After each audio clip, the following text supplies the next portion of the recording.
Hello, and welcome to I Am Dad Podcast with your fatherhood authority, Kenneth Braswell. 30 minutes of wisdom, information, resources, and nuggets on your fatherhood journey. Or maybe you're just curious and want to hear some real talk about fatherhood, family, and the minds of men. Well, guess what? We got you too. Sit back, grab your pad and pen, and maybe even bring a little something to sip on. Enjoy 30 straight minutes of fatherhood, family, and fun with the fatherhood authority, Kenneth Braswell. Welcome to another enlightening episode of I Am Dad Podcast. I'm your host, Kenneth Braswell, and today we are honored to have a truly inspiring guest, Erin Frisch, who has been a transformative leader in the field of child support and family services. Erin has been serving as the director of the Office of Child Support at the Michigan Department of Health and Human Services since 2012. Erin's dedication to improving the lives of families through equitable and inclusive child support services has made a significant impact across Michigan and beyond. Her leadership extends to the national stage, where she serves as the president of the National Child Support Engagement Association and has previously led the National Council on Child Support Directors. Throughout her illustrious career, Erin has been a champion in integrating public assistance programs to reduce poverty and enhance community well-being.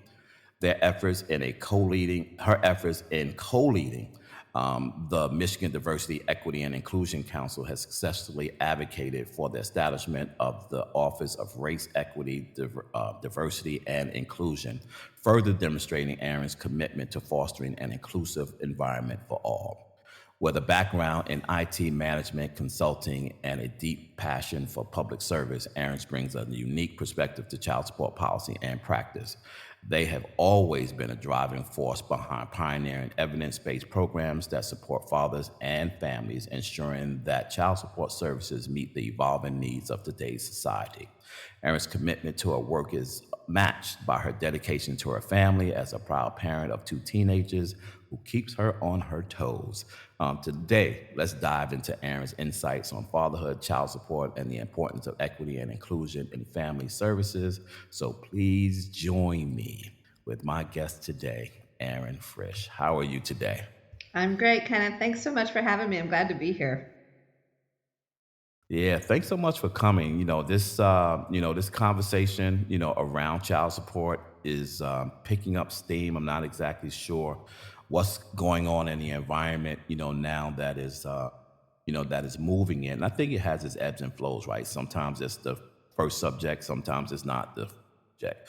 But I think I think one of the things that's shoving it up right now is progressive voices. I think people are actually taking a step back and looking at this thing from a 50,000-foot view and saying, this is where the pieces are. These things need to be shuffled to figure out what it is we're really trying to accomplish, as opposed to force feed the issue to get to an outcome that may not be an outcome that we're ever going to get to. Erin, we start off all of our I Am That podcast with a question, because I think it sets the stage for the conversation and it gives our listeners an insight into who you are, particularly given our subject matter of fatherhood. And that question is, tell me your daddy's story. Yeah. So let's see. My dad, his name is Ralph Russell Frisch. I like to name him to bring him into the space when I am invited to do so. I think my parents have been together for 50 plus years now. And, my dad has always been one of those quiet father figures that the way that he shows he loves you is what he does for you. So a man of fewer words, but big actions. I have a son who has multiple disabilities, and my dad has taken him to countless doctor's appointments, takes him to school, picks him up, makes sure that he has his meals when he needs them. And I really say I couldn't do the work I do if I didn't have my dad standing right next to me to help make my life work the way it does. My parents met in Hawaii. And I found out in my 30s that my father actually had been married previously and had a daughter. And so I didn't learn about my half sister until I was in my 30s. And Mm, my mom knew, and most of my aunts and uncles and grandparents knew. Uh, but it was a very heartbreaking story for my father. He had met a girl when he was in the Navy, and they had quickly come together and got pregnant and got married. And after 2 years, she didn't want to be married anymore, and he didn't know what to do. mm, He was actually on a submarine on his way to Hawaii, and when he got to Hawaii, his divorce papers were waiting for him. And that was the context in which he met my wow. mom. And he held a really open wound about the loss of that daughter for many, many years because his ex wife asked him to give up his parental rights and to not have any contact Mm, with her. And in the moment, he thought that was the best thing to do for her. mm, And so when she came back into his life, it was a really healing opportunity for him, and thus a healing opportunity for all of us. And so yeah, so my dad is a historian, the family historian. He mm. knows a lot about our family's history and loves to help make sure we all know our story of where we come from and who we are. And yeah, I'm really grateful that he is an active participant in our lives, even now. Awesome. He has, or we share similar story, not exact story, but I too was in the military and found out 10 years ago I have a beautiful daughter that I didn't know about, was conceived. And social media is something else, right? It allows people to find you much easier than back in the day, right? I'm amazed at the children that are finding their parents, both moms and dads, now as a result of combing social media, and finding their parents. Because you think 20 years ago, before the advent of social media, that was impossible. Like to find a parent, if you're an adoptive child or whatever the case may be, was almost impossible to do that. So if there's any good that comes out of social media today, it allows people with good intentions, to catch people, but it also allows people with bad intentions to find people Yeah, as well. Well, I yeah. love the story, and I love that it has turned out that way, because it has turned out the same way for me, and I'm grateful, that it finally took place. Aaron, the other thing that I'm always curious about also is how people get to do what they do. And so oftentimes with me, people say, well, how did you get into that work? What do you go to school for? And it's like, well, I didn't go to school for this. Well, how do you learn how to do this? Life. That's Hmm. what taught me how to do this. There's some other skills I had that allowed me to be able to put a profession around it, but it was life that has given me the expertise in what it is I'm doing. What was your journey into the work of child support? How did you ultimately get in the midst of child support? Yeah, so my undergraduate degree is in political economics and international relations, which you would think Okay. doesn't translate specifically to child support. Uh, I went to a public policy school, and I was on my way to grad school when it was right before year 2000, and a lot of the big technology consulting companies were hiring people because we were all worried about Y2K. And it just so happens that the company that I went to work for sent an email to my school's listserv and said, "Hey, we're interested in folks to interview." My husband, who was then my boyfriend, he has a degree in computer science, supply chain management. He knew he wanted to go into IT consulting. That had been his plan all along. And so when I came home one day and I said, "Hey, this company is recruiting at my college too," he didn't. He just said, "Well, they won't hire you." And he didn't mean it maliciously. He just was like, "You don't have the background." I've gotten a long way in my life on spite. So I basically said, let's just see. Let's just see if they'll hire me or not. And turns out that they did. So my now husband and I actually started working at the same company. And I did that for about 12 years. And I learned a ton. I learned a ton about communication, about thinking logically, and about what to do when you don't know what to do, because I was thrown into an environment where I didn't know what I was doing. The last project that I worked on for that company was on the Michigan Child Support Enforcement System. And the woman who was the 4D director at the time, her name is Marilyn Steffen. I had been in these big meetings with Marilyn, and I came up to her one day after a meeting and I asked her just what you asked. I said, how do you get to be a 4D director? Because I'm curious about this role.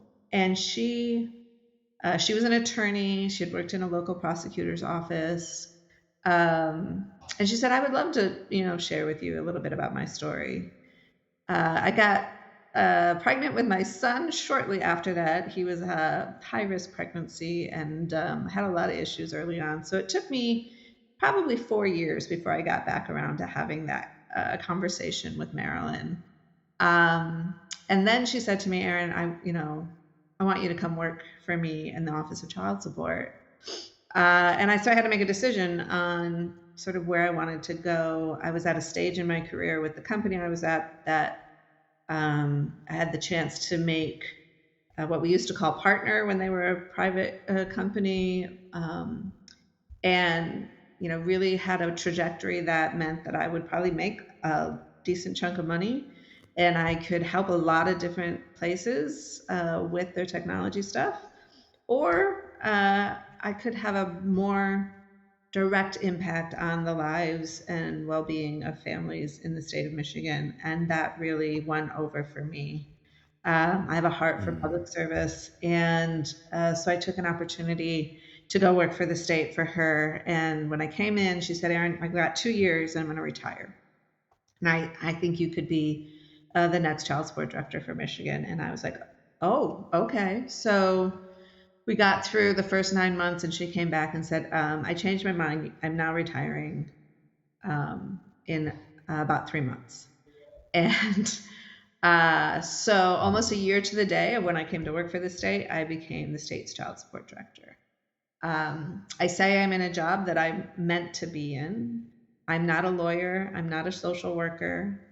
I'm not a financial accountant. But I work with those folks all day, every day. And I think I bring a good balance to all of those different backgrounds and how we come together in service for our families through the child support program. I had an opportunity to spend a year as the chief deputy for opportunity for the Department of Health and Human Services. And at the end of that year, I said, I really am meant to be the child support director, and I went back to that job and haven't looked back since. I really love what I do. And I think of what I do similarly to how I've heard James Baldwin speak about his love for the United States. Because I love this program, I am critical of it. I am challenging of it. I want to see us be better because I know we have it in us. Wow. That, again, the similarities in the sense that, I walked into, this work the same way. I went to college for computer science, had no idea that I was going to end up in social services. But that computer science background has done me well in understanding big data, understanding systems, understanding logic models, right? Understanding how to put my thoughts on paper and make them make sense, to me. The other thing is when I came into the fatherhood space, when I created Fathers Incorporated in 2004, about 2 years, a year and a half after that is when I became the director of the New York State Fatherhood Initiative. The commissioner at the time for OTDA was Robert Durr. And when I went in, Robert Durr said, Kenny, I really want you. We need you in this space. He heard me speak somewhere and he had me come in and meet with him. And I went and met with him and he offered me a job to run the initiative for New York State. At the time, I was starting Fathers Incorporated and thought it was derailing me. And I was like, no, I'm trying to start this agency. And he's like, no, I think that this is a good thing for you to do. So better heads prevail, particularly my wife's, who said, when she saw the salary, said, you better take this job and so we can pay some bills around here. And so I took that position. And then shortly thereafter, there was a switch in leadership where Robert Durr went to New York City and David Hansel came to and became the director of OTDA. And when David came in, he brought me into his office and he said, I got this idea. I want to know what you think about it. And I said, okay. He says, I want to move the fatherhood program that you're running out of TANF and workforce development, and I want to move it into child support. And I was like, oh, no, we can't do that. I was like, do you know, I can't go home, telling people I work for child support. That's not going to work for me. This program is not going to work. And I resisted. And he said, listen, he says, I'm not going to force it on you. He says, I just think it's a good idea. I want you to think about it. Give me a couple of days and come back and tell me what you think. And I was like, so help me understand what you're thinking, why you believe that's a good move. And he said, it's not that I believe that the work that you're doing belongs in child support. He says, I believe you belong in child support. I think you have the ability to change the culture of our child support department to understand more deeply what their task is and what it is they were trying to do. And that's what sold me. And so for 5 years, for the 4.5 years, close to 5 years that I was with OTDA, I was inside of New York State child support enforcement. So I cut my teeth, on child support, understanding that. But what I have in a question for you is, so you started, at least you became a director in 2012, and I'm sure you were there longer than that. I have my own descriptor of what child support looked like in 2006. If you could go back to when you first got to child support, give me a description of what child support was for you and what you saw. I would say child support then. So I'll say this. The big idea that I remember when I, in probably that 2010 time frame that we were all talking about was this idea that there's a difference between willingness to pay and ability to pay. And prior to that, I don't think we had any understanding that there was nuance involved in why people don't pay child support. And so we had this matrix that somebody, I don't know who had come up with, that talked about, when you're willing and able to pay, the program works great. When you're unwilling and able to pay, the program still works pretty well because that's what we were oriented around. When you're unable to pay, whether you're willing or unwilling, the program does not work. And we were just starting to have that revelation, I think, in about 2010. Before that, it was a program that was still very much, I don't really care how much you have. This is what it costs to raise a child. And so this is how much you're going to pay. It was, and if you can't pay, we're going to show cause you and you're going to serve your time until I can get a few bucks out of you and send you back on your way until I call you in again.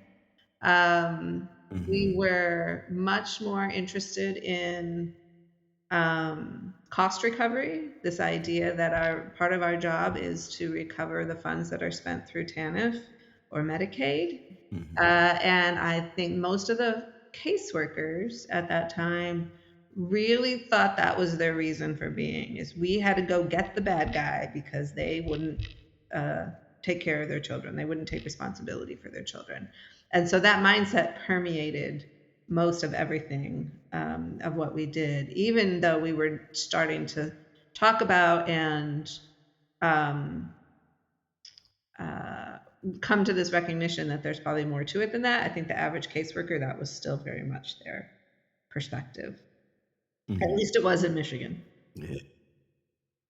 Yeah, well, New York was the same with a couple of others, smaller nuances. My next question for you is going to be like, what was your first epiphany? Like when you got in, when you were in child support? I know what mine's was. Mine's was um, having a clear understanding of the system, right? Because prior to getting there, I thought that child support kind of just took place in this office that I was in, right? And then I began to realize that the direction of child support came from the feds. The oversight of child support happened within the state, but the implementation of child support happened in the counties. But the distribution and management, or guess on the ground efforts of child support happen in the courts. And I didn't understand that Mm. top to bottom. But when I realized that, my epiphany was, whoa, now I understand why some things are the way they are, because it's not a stream of authority from top to bottom. What Mhm. was your epiphany? What did you see when you were at child support that you were like, whoa? So, before I worked in child support, I had no exposure to the program. My parents were not part of it. I was not part of it. I mean, I had close friends who had parents who were split up, but we were kids and we weren't talking about child support, right? So, um, mine was somewhat similar. Uh, and there were two things. One, in Michigan in particular, the child support program is, and I think New York's similar. The counties partially fund the program. We just pass through at the state level the federal match. There are very powerful organizations at the county level that um, influence child support policy and statute. And I really had no understanding or appreciation of the role of the prosecuting attorney's office in Michigan, and the way that they I can say whatever I want about how I think the program should go, but prosecutors are going to do what prosecutors are going to do. And Mhm. part of, I think, what was hit me was similar to what you said, just the diffusion of power. Right? It is so hard to get your head around, your arms around this program, because there's not one place that's in charge. And I sort of feel like that was done on purpose to make it hard to change. Um, Mm. and with that, also the complexity around the financials. So I remember the first time someone sat down and explained to me the distribution buckets. And, I always like to say, if it's Tuesday and a black cat crossed your path and there's a full moon, then the money's going to go this direction. But if it's Thursday, the money's going to go a different direction. When I started to get my head around the complexity involved in deciding where the money's going to go from an IT perspective, because that was my first entrance into child support. I remember thinking, we're talking about families and human relationships, and we're going to expect it to be logical that you can code for it. Like, that doesn't make sense. Mm. How do we think this is going to work? And so people, would say to me at first, "Oh, this is the most complicated computer system you'll ever work on." And I would be like, "You know what? Like, I worked on the billing system for the utility for the city of Chicago. Like, I know complexity." But once I got here, I realized did not. I went, "Oh yeah, now I get the level of complexity we're talking about when we're trying to when we're trying to automate what we expect people to do when people don't do things logically." Yeah, yeah. My statement around that was, you can't regulate emotion. Hmm. And the emotion between parents and their children is probably the most unharnessable energy ever, particularly when two parents aren't getting along and they're bumping heads as a result of their equal love for their child, right? Because that's what this is all about, the tension that happens between parents when they can't come to equitable decisions about their children Yeah. is on the basis of the amount of love that they have for their child and the resistance of what they believe the other parent is placing between them and their child. That's Yeah. where that energy comes from. Yeah. And that And energy is very hard to harness. yeah. And the lack of transparency, I think, in the system itself. So, I mentioned I have a child with disabilities, and he's been in the special education program since he was 4 months old. And, I would go to these IEP meetings, and I would sit there and I would listen to people use language that I didn't really understand, talk like to each other, and I felt a little left out of what was really being said. I knew that I needed to advocate for what was best for my family and my child, but I didn't know what the secret words were to use. And I had this sense the whole time that they were trying to limit what was available to my son to help him be successful. And they were so stressful, and I would leave those meetings feeling stupid. And I'm like, I'm not stupid. And I think that happens a lot in the child support program too, except for now we've added a judge in front of you and all the intimidation that can come from being in front of a judge in a courtroom. And now we're not just talking about your kid, but we're also talking about your money. Right? There's no, and we make it so hard for people to understand what is happening. Well, you bring two very unique pieces to this space. Man, my head is spinning listening to you, because I'm hearing the IT space, right? And I'm hearing that because I did the same thing when I came to the state of New York. I was working first for the New York State Division of Housing and Community Renewal, and I wrote the program to monitor the housing stock and contract process in the state of New York for all of its housing stock. I wrote that first program to do that. So that's where I kind of learned about complexity of how do you count the housing stock of an entire state based on the contracts and programs that not only are coming into the division, but actually going out into the public to the contractors and all that stuff. So that's a whole nother conversation to have. But as I'm listening to you, what I'm thinking about you as well is that you're also a person that doesn't seem to have an emotional construct around you with respect to your own intimate relationship with child support, so you can see it from a logical position, right? You don't bring that to the table, which is the conversation that we always have about child support that has to be discussed, is how much emotional baggage is being brought into the space where people are trying to solve a problem that they have intimately been involved with. Have you seen that in yourself, and do you understand that, like, when you're doing this work? And not only that, and I'm loving that we're having this conversation, but I think other people need to know that.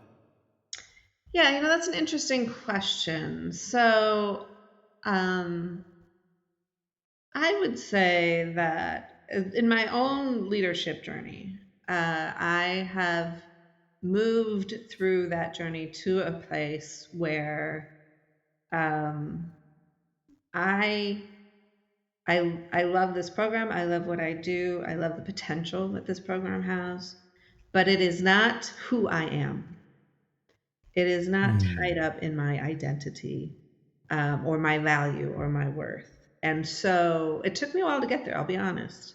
For a long time, I thought how good a job I did was how valuable I was or how worthy I was. And when I was able to make that shift, it really opened up my capacity, I think, to lead, because I moved away from, I got to make everybody happy. Everybody's got to like me, to what is the right thing to do. I also happen to be a systems strategic big picture thinker. That is where I'm most comfortable. That's where I like to live. My team will tell you that I exhaust them with my ideas on a regular basis. And I think those two things in combination have helped me see this as a system. And yes, there are people in it. One of the things I like to say is it's about you and it's not about you. And what I mean by that is we all have individual responsibility as we contribute towards that system, but we do not have to feel blame or shame when the system doesn't work the way it's supposed to work. We should feel empowered to go make the changes we need to make so that the system does work. the way we want it to work. And that's not to say I'm not an emotional person. My team, my family will tell you that I very much am. But I find that this work is too important to let my potential fragility get in the way of the work that we need to do. You also have another unique lens, and you've also begun to look at this work through the lenses of equity and inclusion. Talk to me a little bit about what that looks like and why that's important to do.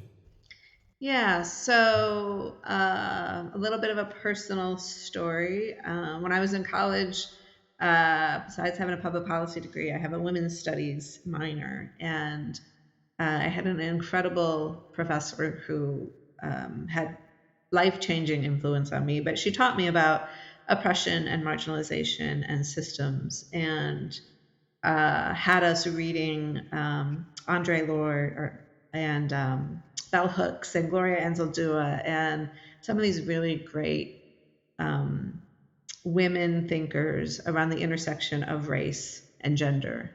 And that sat with me for a long time. Then I went and got married and had children. And when my children got to be about school age, it became very important to me personally that my children were raised differently than I was. I was raised where we don't see color, that we don't acknowledge that people's experiences, depending on who they are and where they live and what color their skin is, can be very different in this country. And I really wanted a different frame of reference for my children. And so got very intentional about how I wanted them to understand race specifically. Then the 2016 election happened, and I realized that I needed to plug in somewhere that was going to make a difference towards the kind of world that I wanted to be in.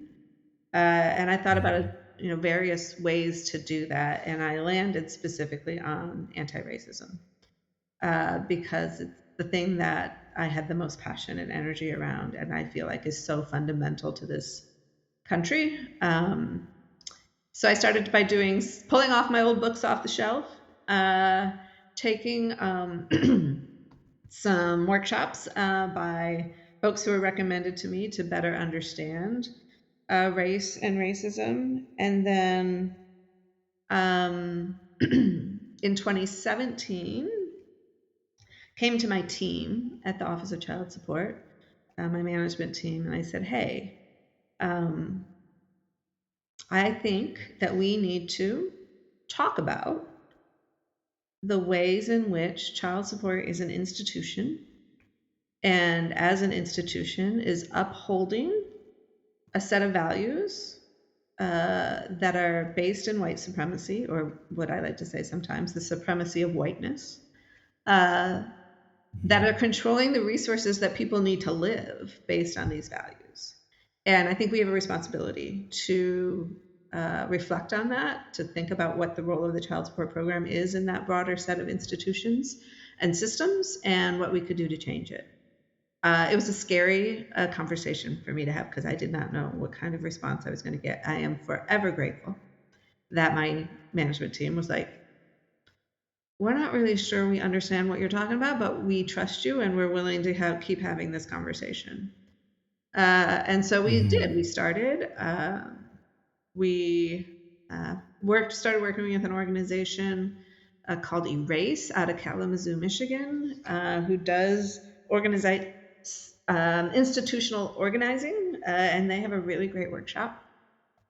So all of my staff, all of my Office of Child Support staff, so about 200 of us, are now required to go through a one-day Introduction to Systemic Racism workshop, and then we offer an optional 2.5-day deeper dive. And I've probably had about 50 people go through that deeper dive. As we started to learn more about race and racism as things, we started to think about what that meant for us in child support. We started looking at using an equity impact assessment process. And this equity impact assessment process, we're very fortunate to have in our department some folks who are on the forefront of health equity who are thinking about these things, and we said, hey, can we talk about this with you, because we think it applies in child support as well.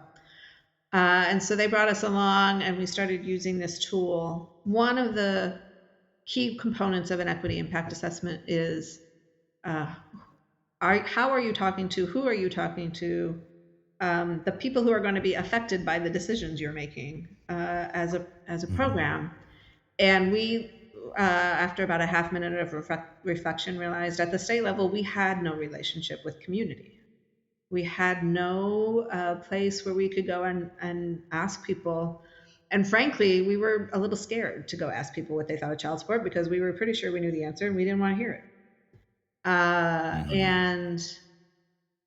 So with an incredible team and with a bit of courage, we put together our first community advisory council that we started working on that in 2019 with the pandemic. It took us a minute to get it off the ground. And in 2021, we started. So now that's been going for a few years now. And it has been an incredible source of both learning and healing for those of us who are part of it in the program and the members of that advisory council. So because I think we have a responsibility as a child support program to recognize that we sometimes help, but sometimes we hurt. And that if we are going to make real change, we need to take responsibility for the harm that we have caused. And to do that, you have to let people tell you the ways in which you've caused harm, and you have to be able to hear it and sit with it and not be defensive about it. And so we've been building that muscle in the Michigan Child Support Program now for a few years.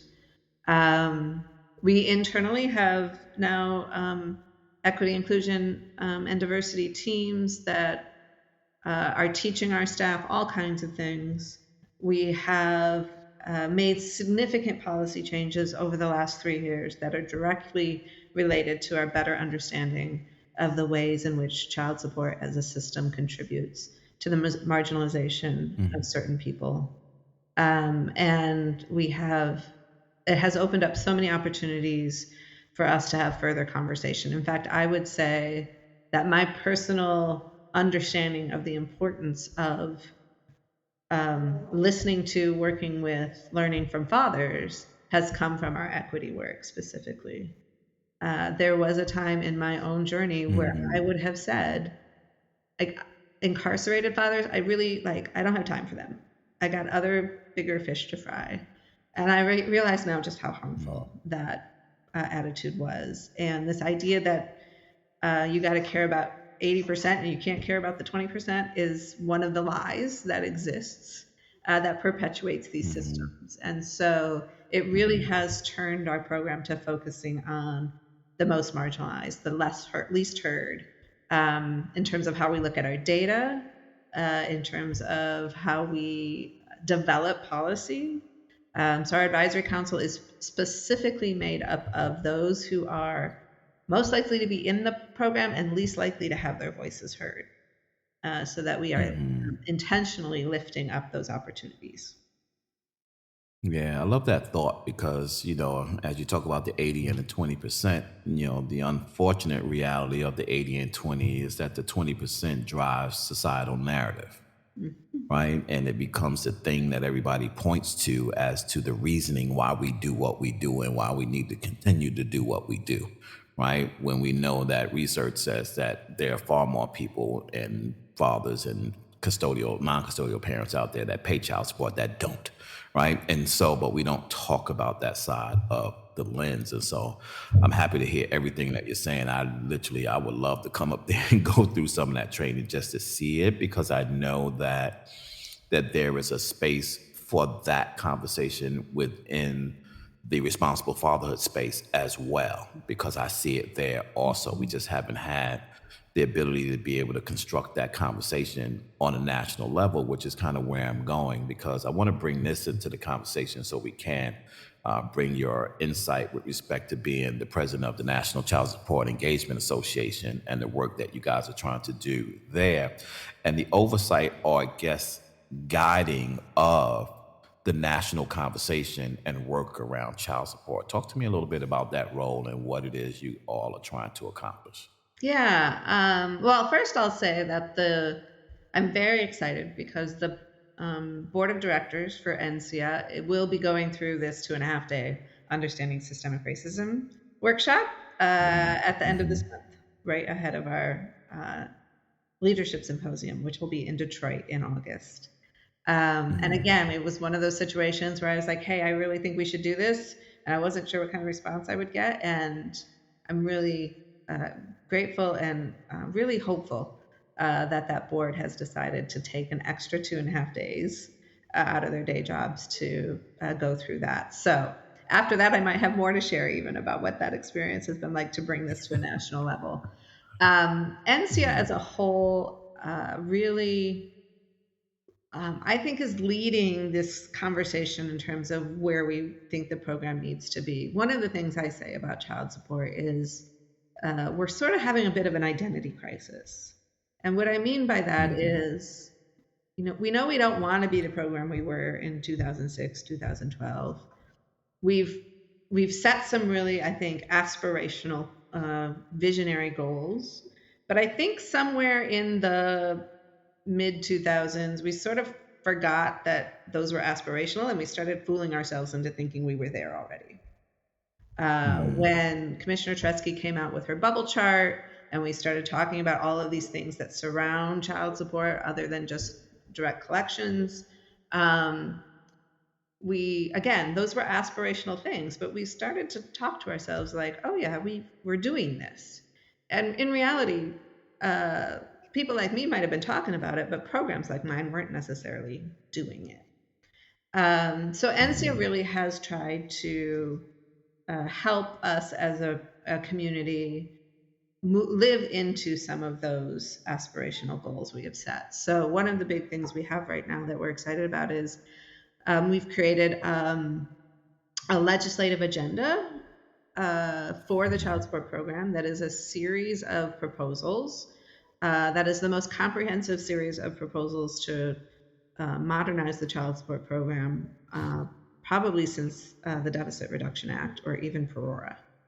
They include things like eliminating cost recovery from the program altogether is a goal that we would like to see achieved. It includes tweaks to the federal performance measures to make them better reflect the goals we have as a program.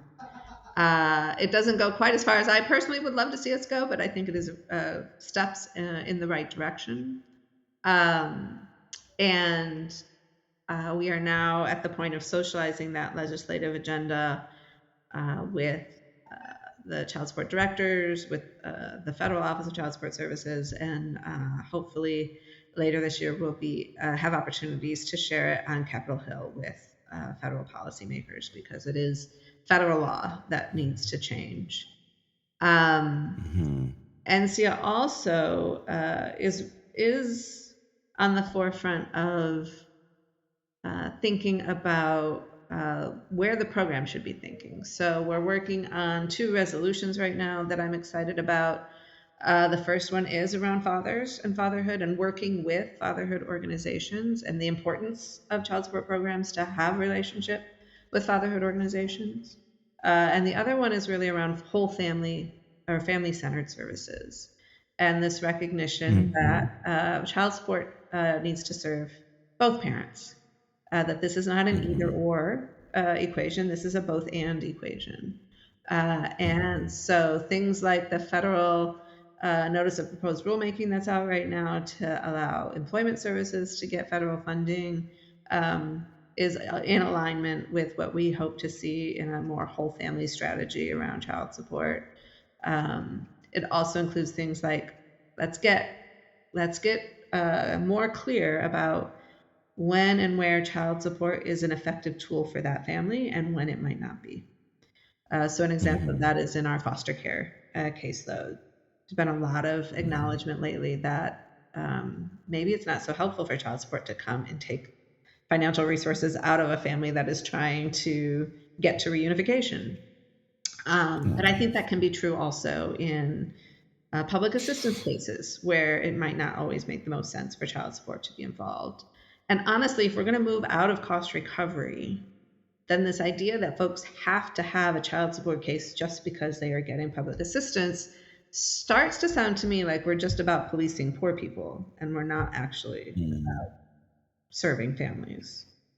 And so I think there's a lot of that stuff that NCIA is thinking about. We have a whole research subcommittee that is really trying to build our relationship with researchers and advocate for and influence the kinds of research that are happening in child support, because there's still so much that we don't know about why things happen the way they happen and what the impacts are exactly. We have thoughts in our heads, but we don't have the evidence.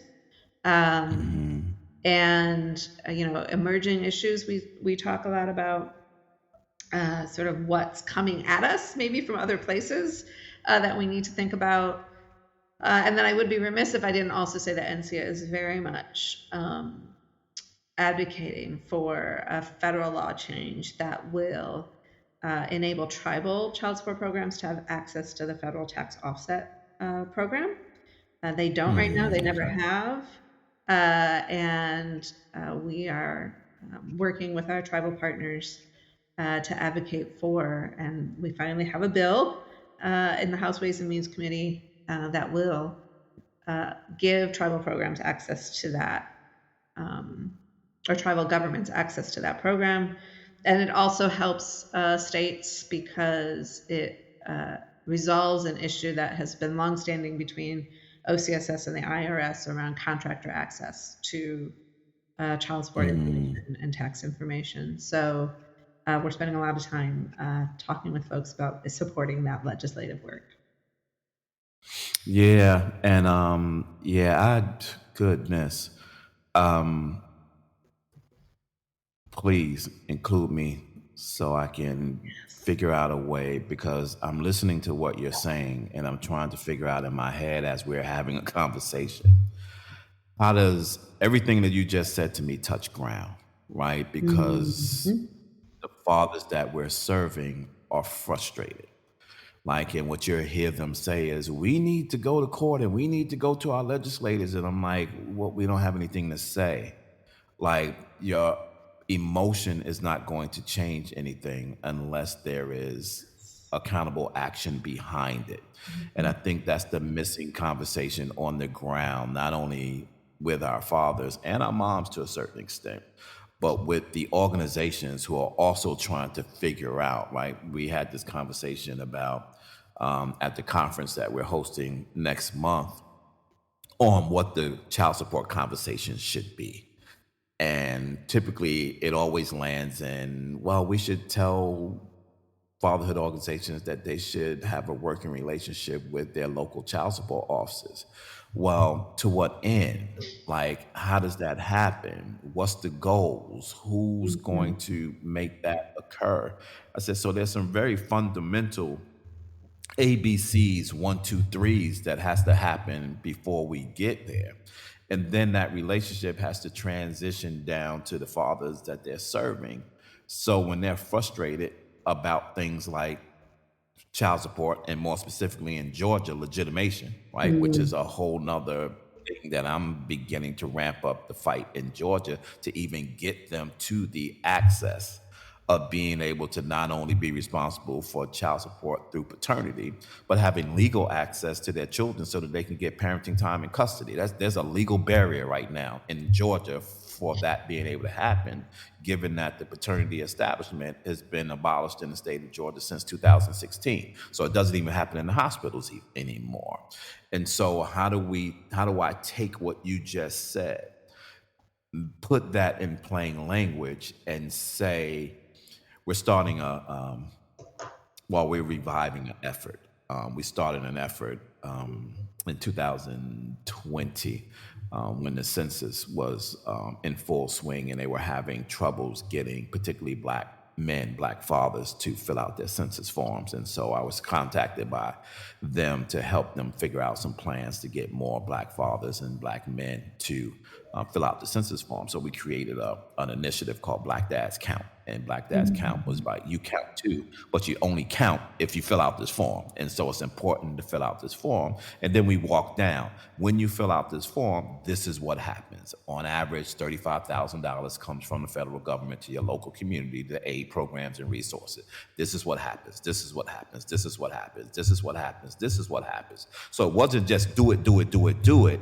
I needed to find the practical things that I can say in a 2-minute speech in front of the mall to get their eyes to raise and say, oh yeah, I'm with that. The same thing has to happen with child support, which is if I know what it is you're trying to accomplish, and if I could break that down and say, here's what I need for you to do.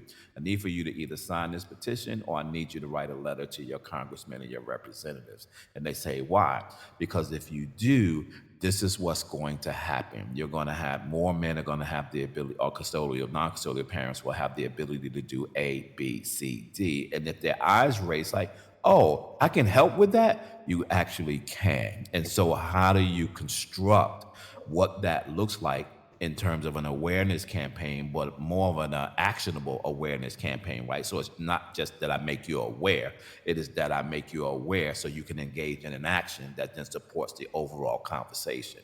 So that's kind of where my mind is. How do I bring it down to that space? And that is where, you know, where the awareness piece of it with respect to the clearinghouse can do the things that it needs to do with the 1, 2, 3s of what is child support, right? We don't have to get into the I need you to do something, but what is child support, helping them understand that. And then on my Fathers Incorporated level, it is how do I then go nationally to begin to start telling individuals and helping folks understand this is how we can help the work that's already being done, because when you talk to guys on the ground, they don't believe anything is being done on their behalf.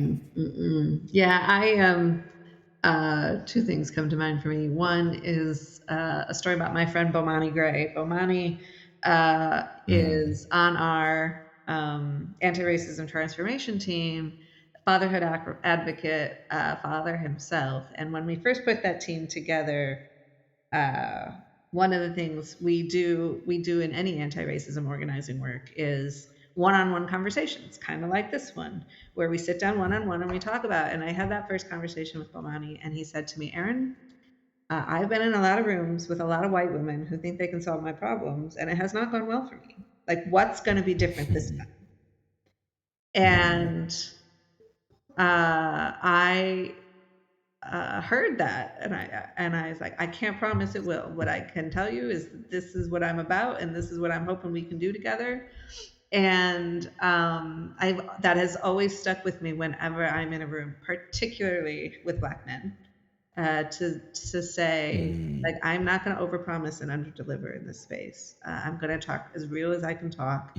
But Manny's also the one, sometimes when I say stuff, he'll be like, okay, Erin, that was like triggering for me. Like, I need us to break this down a little bit more, because that did not sit the way I think you meant for it to land.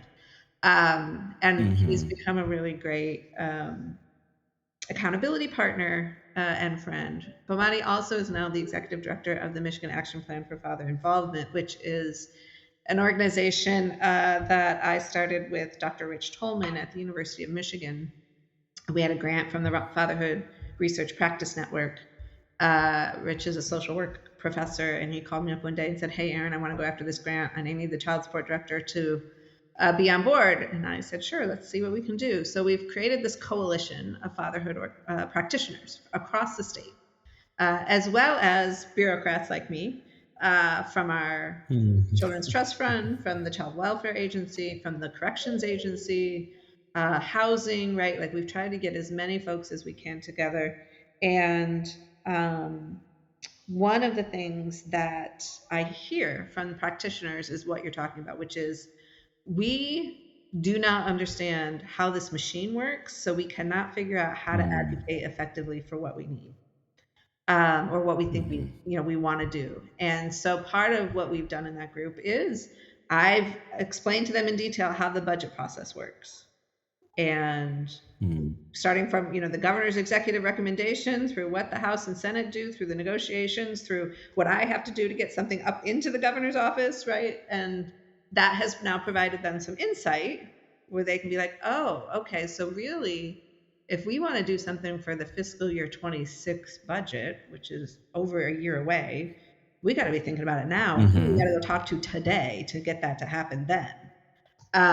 Or Right. even just the legislative process overall, right? Having them, having me walk through, well, if I want to get a law changed, this is the process I have to go through.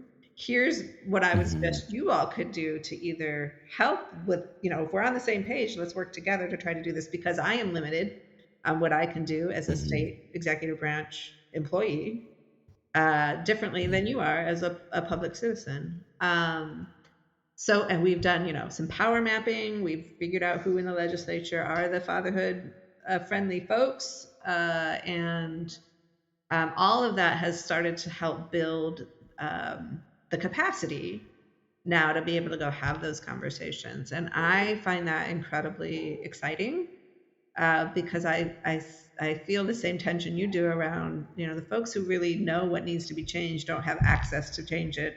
And those of us who have access don't really understand what we need to be working on changing. So how do we bring those groups together? Yeah. And here's my suggestion for you. I'm going to put this in the atmosphere. Hopefully you grab it and figure out how to do it. I think you and Bomani should do a masterclass on This is Child Support. Do it from NCIA. This is child support, right? And you get different voices to kind of talk from their perspective that this is child support. It's a masterclass. And so it is something that someone can sit and listen to, hear the high level thoughts with respect to what people are thinking, but then break down how those high level thoughts actually move through the system and what they can impact on the bottom, right? And so I'd love to talk to you more about framing that, because it's in my head. I'm talking now, but I know that I could take it out of my head and actually put it on paper. The last thing that I want you to do is, who can join NCIA? Why should they join NCIA? And how should they join NCIA? Great question. So NCIA is a membership-based organization. We are, our biggest source of membership are state child support agencies. So states join NCIA, and then everybody who works in that state child support agency is now also a member of NCIA. So that's where the bulk of our membership comes from. We have all but about, last I checked, about 6 states that are NCIA members. In addition to that, though, you can become an individual member. And basically anybody who has an interest in the child support world can become a member. We're not restrictive in any way. We also have corporate members. So some of the private companies that work in the child support space, there's a membership opportunity for them.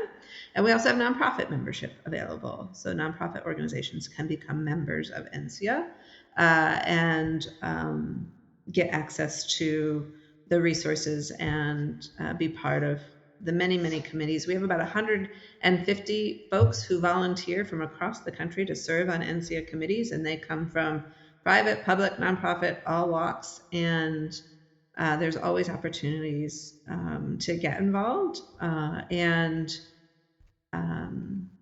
really encourage folks who are interested. So again, our Michigan Action Plan for Fatherhood Involvement Group, I am bringing along about 7 or 8 of those fatherhood folks to our National Child Support Conference happening in Detroit in August, called our Leadership Symposium. And I'm really excited to have those fatherhood folks in that space to learn from them, and for them to learn more about what we're talking about in child support. Thank you so much. And what's the website? NCIA.org. Okay. It has been an absolute pleasure, Erin, speaking to you. this has been a masterclass for me. And so I'm encouraged about moving forward and how to figure out, how to continue to move this conversation forward, and, simplify it in a way that people can begin to start thinking about their own actionable items, and places. And as I like to say, get in where you fit in, to figure out what it is we do for our children at the end of the day.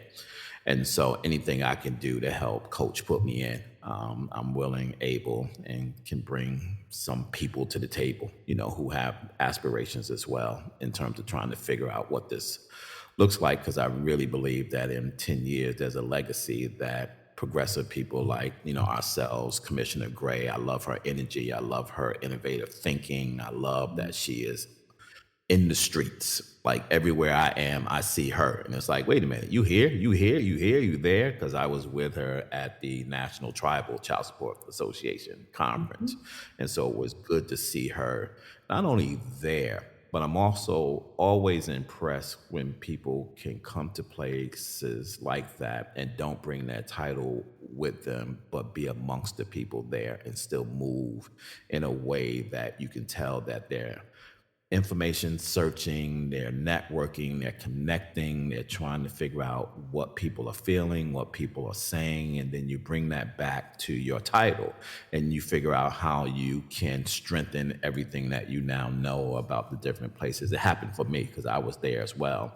I did, do a plenary and something else, but for the most part, I was just talking to folks about, the work that they were doing in fatherhood and how child support. And the interesting thing about the tribal space is that they're starting to build from a clean slate. And so they get to really do this thing in a very different way than it has been traditionally done. And I am extremely intrigued, by that, on what that can look like. And so thank you again, for all you do and all you continue to do, for our families, our communities, our children, both our moms and our dads. It is much appreciated, much appreciated. And to all of my I Am Dad podcast listeners, you know how I like to leave you. Always be kind to others as you're kind to yourself, or you might find yourself by yourself. Always shoot high for your goals, because even if you miss, you'll be amongst the stars. And as my good friend Art Mitchell always used to say to me, it's nice to be important, but you know what? It's much more important to be nice. Until next Sunday, God bless and see you soon. Take care. Thank you so much for taking the time to spend with us. You've been listening to I Am Dad Podcast. We hope that you have been informed, encouraged you to think, or even inspired your heart for the love of dads. The conversation does not end here. Come back and join us next week. Same time, same place. Or you can continue the dialogue on our I Am Dad Facebook page. We also invite you to listen to past episodes, learn more about us, and keep up with special activities by visiting IamDadPodcast.com. That's IamDadPodcast.com. Until next time, I leave you with this reminder of manhood from 1 Corinthians chapter 13, verse 11. When I was a child, I spoke as a child. I understood as a child. I thought as a child. But when I became a man, I put away childish things. Because of this reminder, I will always understand that I am dad, period.